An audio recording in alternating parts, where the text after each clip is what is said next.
Bro, cards? Bro, cards. What's going on? I am at MookBets on Twitter. Make sure to follow me and follow at bro_cards_pod on Twitter. Thanks for all the love so far. We're back with episode 1 after our intro episode dropped yesterday.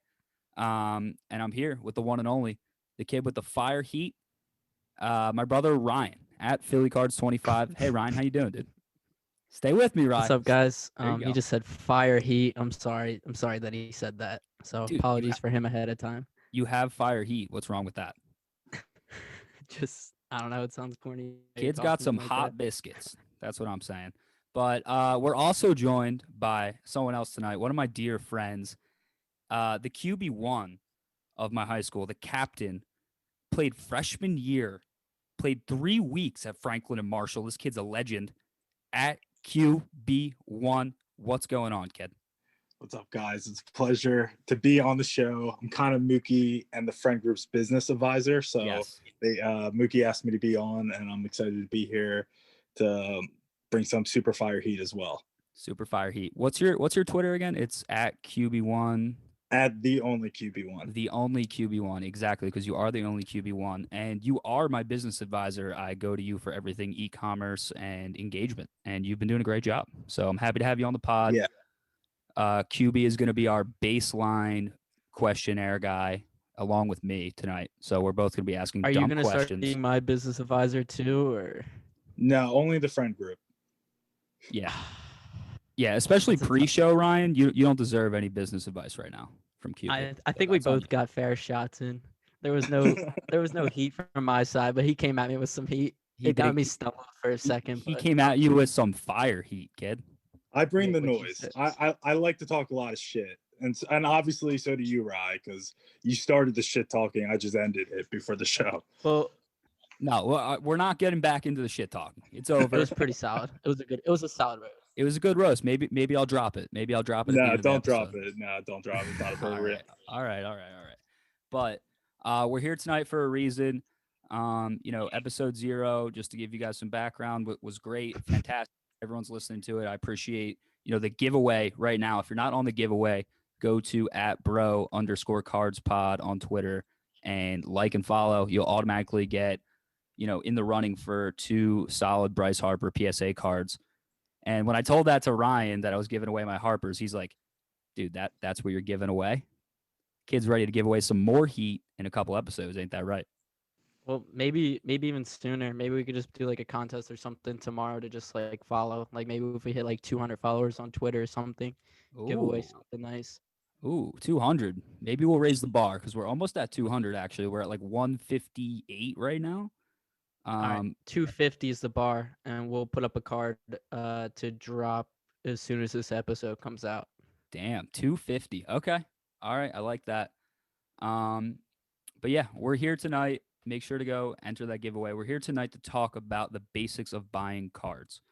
Because when you say, "Hey, I want to buy cards and start making money," how are you supposed to know where to go? I mean, when I first wanted to, I had no idea how eBay worked, how Instagram worked, what a card show was and all that stuff. So we're going to touch on all that good stuff tonight and bother the crap out of Ryan. Ain't that right? Yes, sir. Let's go. All right. So Cards 101, welcome to class. Get your notebooks out. Buying, selling cards, you need an eBay, right, Ryan? Yeah, so eBay is key. If you kind of just don't want to put your name out there and make like an Instagram account for cards, or but you can also join like Facebook groups, blowout card forums, and stuff like that to be able to sell your stuff. So don't think that you need an eBay account, but I would just get one to be able to track stuff, watch stuff, and you'll be able to sell and buy on eBay. So having an eBay account is definitely a big advantage for sports cards. So what is a blowout forum? So blowout cards forums, like blowout cards is like the biggest website where they're the biggest distributors of like card boxes and like wax, they say. So like cases of sports cards and stuff. They kind of set the market for the rest of the distributors about what price a box is going for. So that's a Okay. good site to go on to. But under one of the tabs, they should have forums and stuff, and you can sign up and make an account. And there's just active feeds of people looking to deal buying, selling, trading, all that stuff. So Blowout card forums is definitely a good move as well. So back to the sellers, right? If you're looking to buy and you're on eBay, what are some things you should check out on the seller's page to make sure that they're reliable people, essentially? They're not going to Yeah, get scammed. so just click on their profile and make sure that they have above like a 99.8% feedback, I would say, because most people 99.8? that just keep up with their eBay. Most of the people that keep up with their eBay have like 100% feedback for the most part. So unless it's, I would say like 99.5 and above, do business with, and check how many transactions they've had, and if they made like big sales before or whatever. Just check their feedback. Make sure people gave them good compliments on transactions and stuff. Sorry, I'm stumbling on my words, No, you're good. I can edit. but I that's can pretty edit your much it. stumble, kid. But what's it called?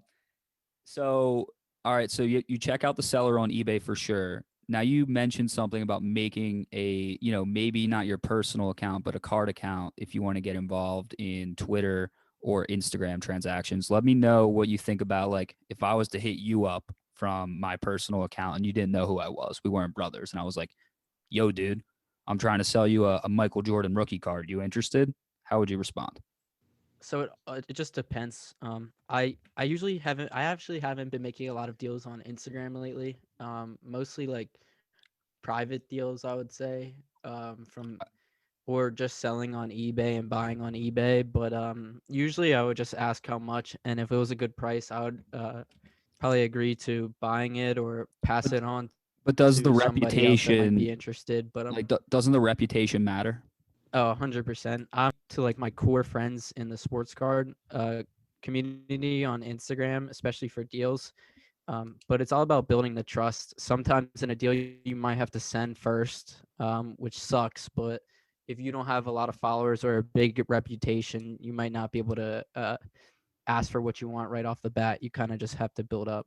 So if you're fully interested in starting this, as a secondary source of income or whatever, it's probably worth it to start an Instagram, start a Twitter, and start like bothering people, essentially, making friends. Got to make some And boys. if you want to get started, the easiest way is literally just go under who I follow on my Instagram at PhillyCards25 and literally just go through some of the accounts. Some accounts that stick out right away if you're trying to like just track stuff is Slab Stocks. I'm not a huge fan of them, but it's a good way to keep track of sports cards and stuff. But that's definitely a good account to follow at first, and also a good website to check out is thecardladder.com. Yep. It's a new investing site where you can track like day by day numbers about like movements of cards and actually see charts like they are on the stock market. So that was made by a card collector on Instagram. So that's pretty cool and it's a great site. So I might be starting a membership on that site too. I know they charge like $15 a month or something to be able to track your collection day by day. So if you have like a big collection or whatever, it's definitely worth it to Yeah. log your cards onto that site. Yeah, that'll pay for itself. So back to, the seller's feedback and sending first and all that stuff.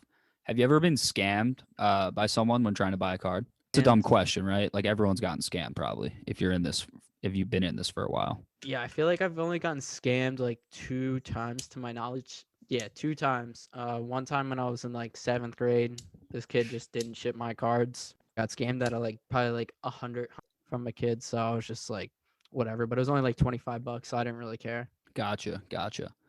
Let's chime into QB over here. QB, do you have any basic questions when it comes to buying and selling? Yeah, Is this so one not working? I guess my first question would be, what's your number one like website or place to like track in terms of the price of a card? Like, do you ever see one card that goes for like $400 and the exact same card can go for $200, or is it always a standard price? Like, how do you verify like the going rate for your card? So that's a good question. Great question. Everybody uses eBay to check the sold listings of the card. So to be able to do that, you can just go under eBay, go under the search bar, type in the card, the year, the product, like the variation, if it's numbered, and then you hit sold listings Yeah. when you go So under the filter, and then the, you search it by end date recent first, and you can be able to track all the recent sales. So but everybody pretty much uses eBay as like if that card sold for that on eBay, that's kind of like the new market of the card, depending on the rarity. so Obviously, the more rare stuff you can ask for more money, but the high pop, like the newer stuff that's produced more frequently, it sells like all the time. You're not going to be able to sell it for more than what the last one sold for. got you. So right, just to simplify that down, you're gonna go to eBay. You're gonna type in the basic information of the card. So the year, the player, the product, and then whatever variations on the end. And the filter button is your best friend. So on the filter button, you're gonna because learned this from Ryan like maybe 2 months ago. You're gonna go down to sold. You have to click off sold items. You want to click off auction, and then depending on like if I'm looking for a PSA card, you can also click PSA graded. Like you can do so much with that filter button. So that's what you learn for recent prices. For older prices, Rye, if you want to track the progression of a card, you recommend Card Ladder. Do you also recommend PWCC? So PWCC only tracks their own sales, but if you want to see what like the highest cards sell for, go on eBay and look up like PWCC auctions, or literally go on their PWCC website, and you can kind of play around with that site. But there should be an auction archive, and literally you could just have fun typing in players' names, and you can search it by like the highest sold or the most recent, and kind of just have fun with searching like big cards sold for. Like if you like search up like LeBron James, you'll probably see like hundreds of thousands of dollars in sales in just the past few months, and some cards that probably hit like $500,000 plus. So it's kind of cool to see. You can kind of search what player and all that, and kind of see the values for what player you're curious about. But I mean, I would just go in and play around with the site and search up like LeBron James, Kobe Bryant, Michael Jordan, Tom Brady. I mean, just search up the key guys and kind of just get a feel for what some of this stuff is selling for. So I like their Gotcha. site a lot. It's they definitely sell a lot of stuff for top dollar. All their auctions pretty much demand way above market price, which is crazy.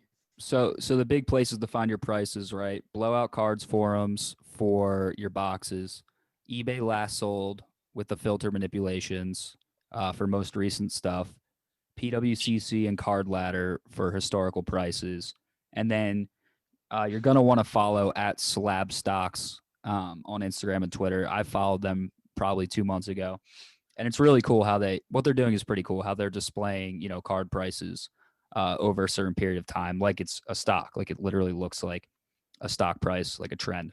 What is that, like a little candlestick graph? Yeah, it's a nice little graph, dude. You would appreciate it, my fellow accountant over there. Very.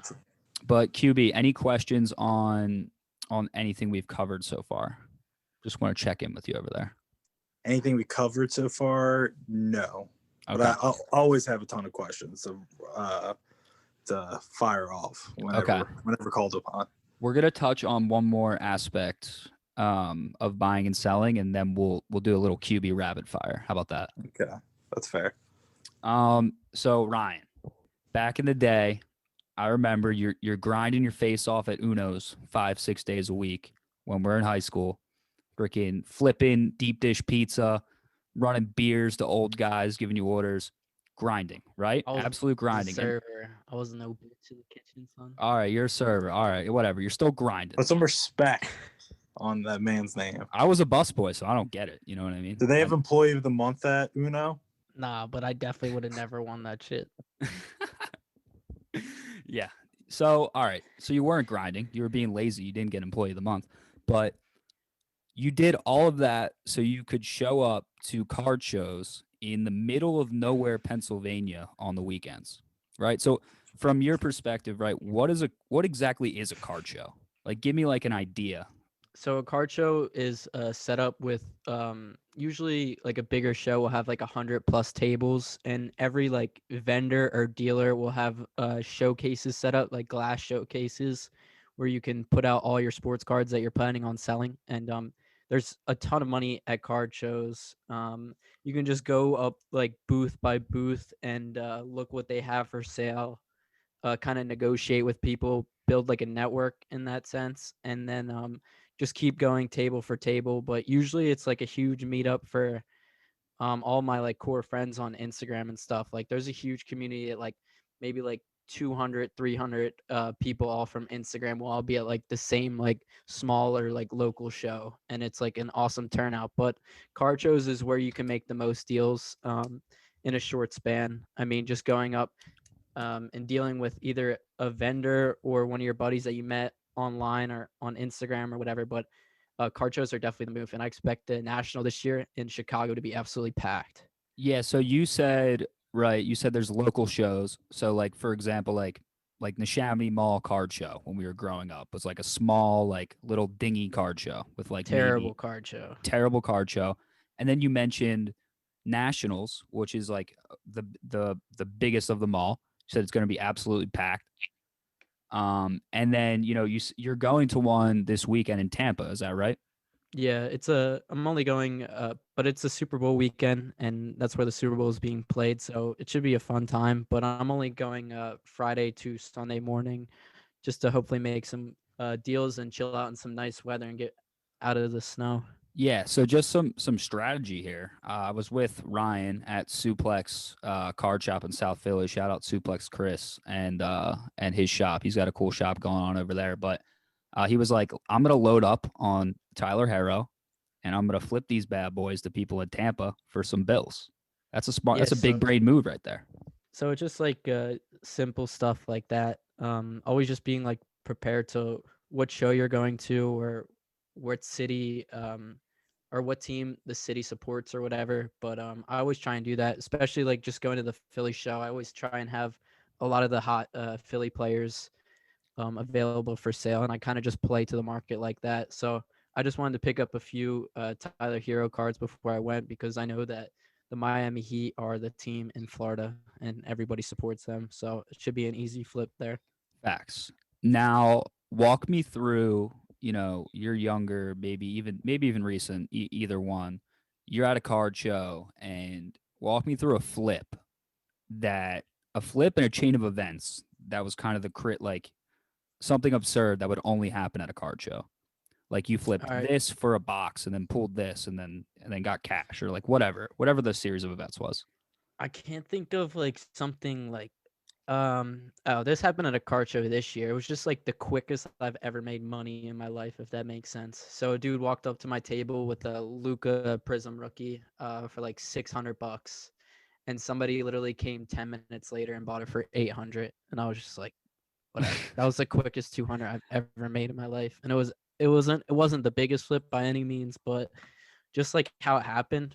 I literally owned the card for 10 minutes and somebody came by and just bought it right off me. So that doesn't happen all the time, but I mean, like over if you buy like a card like now and wait on it like 6 months, like you could see it going up like hundreds of dollars. But like in the moment, like $200 in one show, just like literally walking or sitting at my booth and letting somebody else come by and buy it right away. Like that was just the easiest two hundred And dollars I've ever made. and then you make that 200 and you're able to make another deal after that.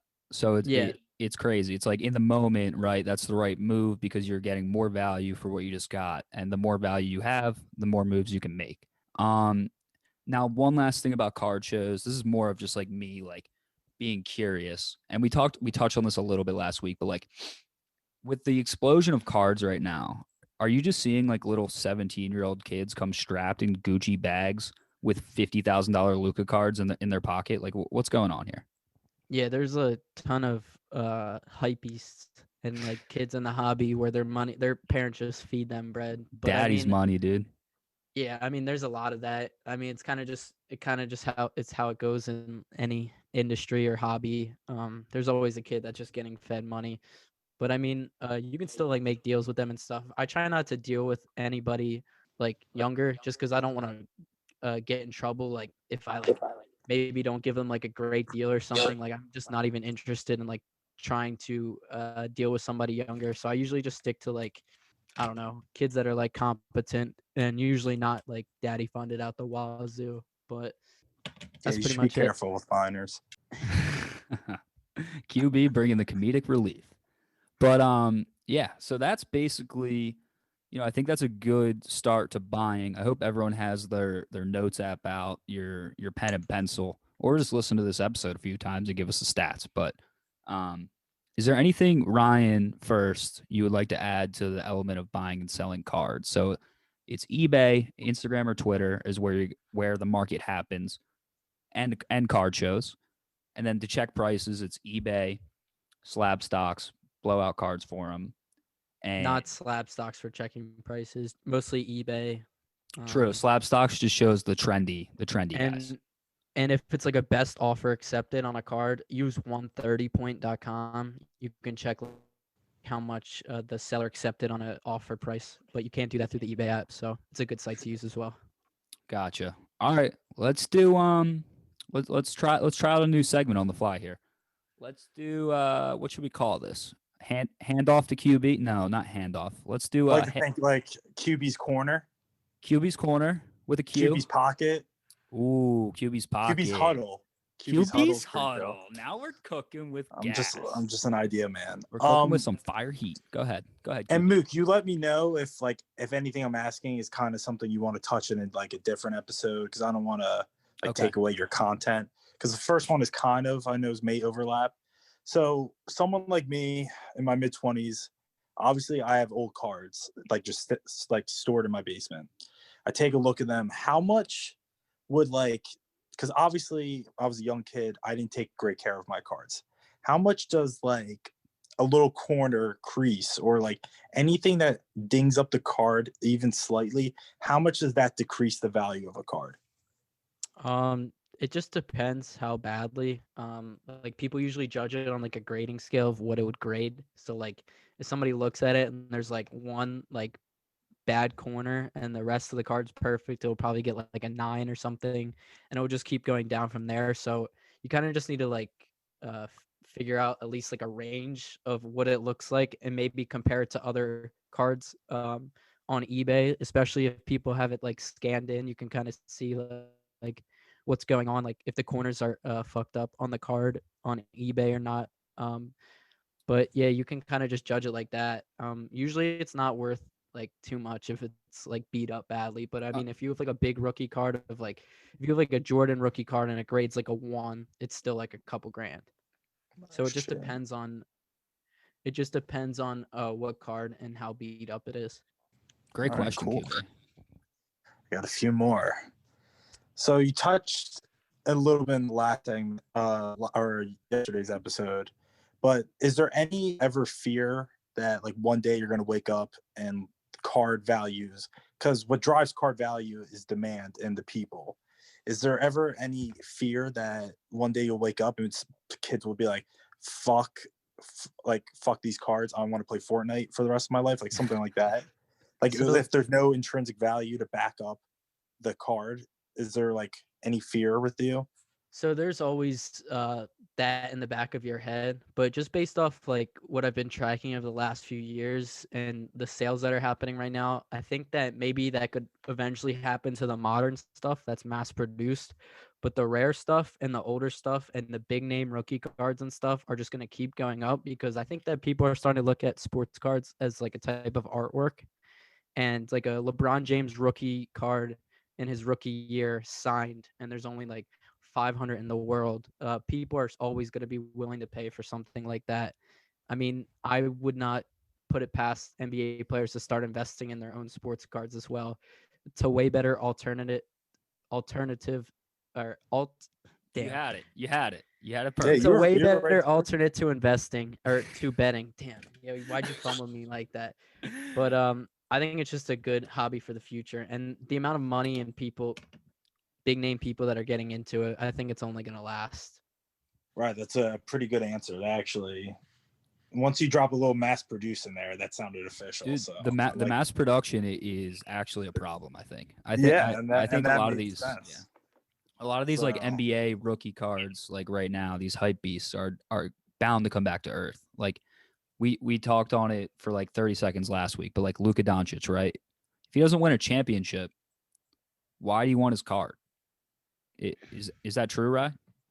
I mean, he could have like the LeBron effect where like he kind of plays in Dallas for like 6-7 years and like never wins anything, but could win a bunch of championships. But I just thought at the time when, especially now, I think there's just way better options than Luca. I mean, look at like Anthony Davis and Kawhi Leonard.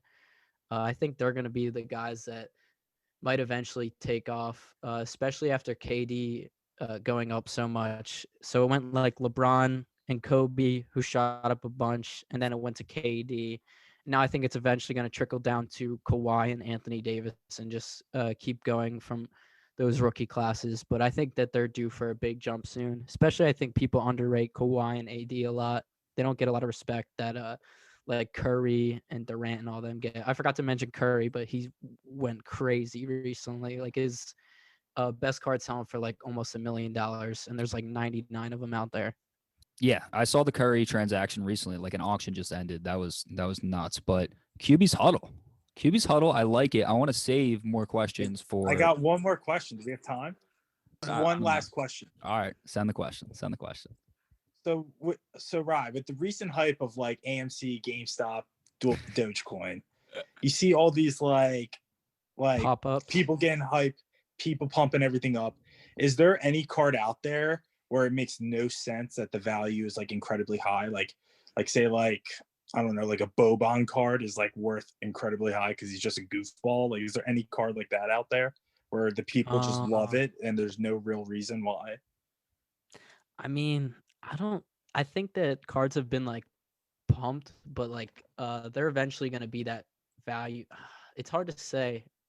I feel like the LeBron Topps Chrome rookie selling for 35 grand right now seems crazy, but in the grand scheme of things, the amount of PSA 10 graded LeBrons that are out there, I mean, there's going to be way more demand than the supply. So is there a honestly, meme card though?